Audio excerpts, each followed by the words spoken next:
तीन देव, तीन अस्त्र, तीन ब्रह्मांडीय शक्तियां। शिव जी का त्रिशूल जो अहंकार को चीर देता है, विष्णु जी का सुदर्शन चक्र जो समय को भी मात देता है, ब्रह्मा जी का कमंडलू जिससे जीवन की पहली बूंद टपकती है। सवाल ये नहीं कि कौन अस्त्र अधिक पवित्र है, सवाल ये है अगर टकराव हो तो कौन होगा सबसे शक्तिशाली, कौन नष्ट कर सकता है पूरा ब्रह्मांड सिर्फ एक क्षण में। क्या उत्तर स्पष्ट है? नहीं, पर आज मिलेगा। तो चलिए शुरू करते हैं इस महायुद्ध की कहानी। त्रिशूल वर्सेस सुदर्शन चक्र वर्सेस कमंडलू।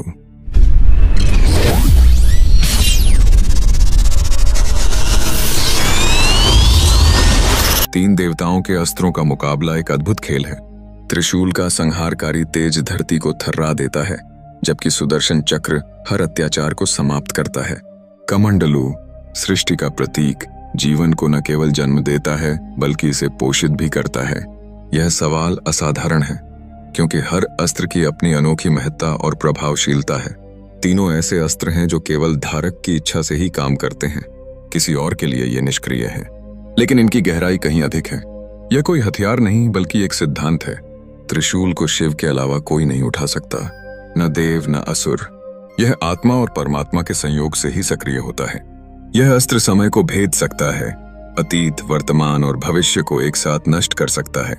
त्रिशूल सिर्फ शक्ति नहीं है, यह जागृत चेतना का प्रतीक है। जब शिव समाधि छोड़ें और इसे उठाएं, तभी यह ब्रह्मांड कांपता है। त्रिशूल का एक वार तीनों कालों पर एक साथ प्रभाव डालता है। यह एकमात्र अस्त्र है जो रियलिटी को दोहरा नहीं सकता, सिर्फ समाप्त कर सकता है। त्रिशूल शिव का अद्भुत अस्त्र तीन शूलों का प्रतीक है जो शरीर, मन और आत्मा के तीन आयामों को दर्शाता है। यह केवल शत्रुओं पर वार नहीं करता बल्कि अहम को भी नष्ट करता है। त्रिशूल का हर वार समय का अंत लाता है, एक नई शुरुआत की ओर ले जाता है। यह शक्ति और संरक्षण का सच्चा प्रतीक है जो नकारात्मकता को समाप्त करता है। सुदर्शन चक्र समय का व्हील है जहां धर्म की कमजोरियां दूर होती हैं। यह अनंतता में न्याय का प्रतीक है, अपने तेज और सटीक गति से ब्रह्मांड के नियमों की रक्षा करता है। एक बार यह चक्र घूमता है तब केवल विनाश की वापसी होती है। इसकी शक्ति अजेय है जिसके सामने अन्य बल बेबस होते हैं। यह चक्र दैवीय आदेश और संतुलन की स्थापना में सहायक है। विष्णु का सुदर्शन चक्र यह सिर्फ काटता नहीं, यह केवल अधर्म को पहचानता है। यह चक्र कोई और चला ही नहीं सकता, सिर्फ विष्णु की उंगली पर यह घूमता है। अगर कोई दूसरा इसे छुए तो यह गायब हो जाता है या उसे ही भस्म कर देता है। सुदर्शन चक्र को चलाने के लिए किसी शारीरिक बल की आवश्यकता नहीं, यह इच्छा और धर्म के आधार पर चलता है। इसकी गति अनंत है, यह प्रकाश से भी तेज है। ब्रह्मांड के किसी भी कोने तक यह एक पल में पहुंच सकता है। चक्र को कोई हथियार नहीं रोक सकता, सिर्फ और सिर्फ पवित्रता ही इससे रक्षा कर सकती है। इसलिए यह धर्म की परीक्षा भी है। जब यह चल पड़ता है तो इसे कोई नहीं रोक सकता, न देव न राक्षस, और यह हमेशा लक्ष्य पर जाकर ही रुकता है।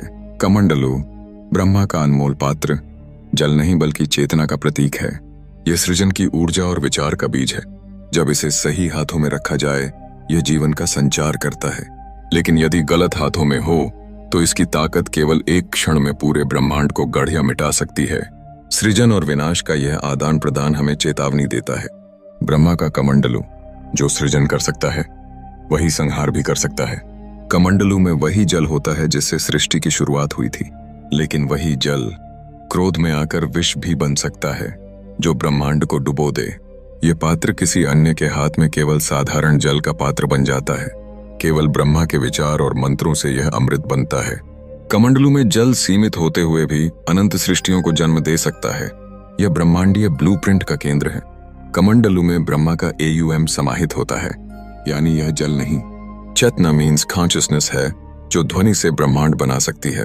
अगर ब्रह्मा क्रोधित हो जाएं और बिना अनुशासन के कमंडलू का जल बहा दें तो सृष्टि नियंत्रण से बाहर होकर प्रलय में बदल सकती है। अगर युद्ध हो, मान लो, अगर ये तीनों आमने सामने आए तो कौन जीतेगा? क्या संहार की आग सृष्टि को जला देगी, या न्याय का चक्र उन्हें रोक लेगा, या फिर सृजन की शक्ति सबको नष्ट कर देगी? त्रिशूल का वार, समय रुक जाता है, भावनाएं टूट जाती हैं। यह अस्त्र केवल देह नहीं, विचार भी नष्ट कर देता है। सुदर्शन सटीकता की चरम सीमा, जो धर्म के विरुद्ध गया वह बचा नहीं। यह चक्र मन वचन कर्म सबकी परीक्षा लेता है। कमंडलू दिखता साधारण है, पर यही बीज है हर चीज का। एक बूंद में करोड़ों लोग। यह अस्त्र नहीं, अस्तित्व का मूल है। यदि इच्छा शक्ति विकृत हो तो यही सबसे बड़ा हथियार बन जाता है। त्रिशूल भारी है अहंकार और अज्ञान पर, सुदर्शन भारी है अधर्म और अन्याय पर, कमंडलू भारी है पूरे अस्तित्व पर। अस्त्रों की नहीं, उसे धारण करने वाले की नीयत की जीत होती है। अंतिम निर्णय से पहले त्रिशूल न हो तो सृष्टि थमे नहीं, सुदर्शन न हो तो सृष्टि डगमगाए नहीं, कमंडलू न हो तो सृष्टि जन्म ही न पाए। परंतु यदि बात केवल विनाश की हो तो त्रिशूल से बड़ा कोई अस्त्र नहीं। क्यों? क्योंकि त्रिशूल तीनों लोगों को भस्म कर सकता है। क्योंकि त्रिशूल कर्म, चेतना और समय का विनाशक है। क्योंकि त्रिशूल जब चलाया जाता है तो मौन भी मर जाता है। विजेता शिव का त्रिशूल, सर्वनाश का अंतिम अस्त्र। त्रिशूल विनाश है, चक्र धर्म है और कमंडलू जीवन। तीनों मिले तो ब्रह्मांड जीवित है। एक भी छूटे तो अस्तित्व संकट में। लेकिन अगर संहार ही मापदंड है तो त्रिशूल को कोई नहीं रोक सकता। अब सवाल तुम्हारा है, तुम क्या चुनोगे, जीवन, धर्म या अंत?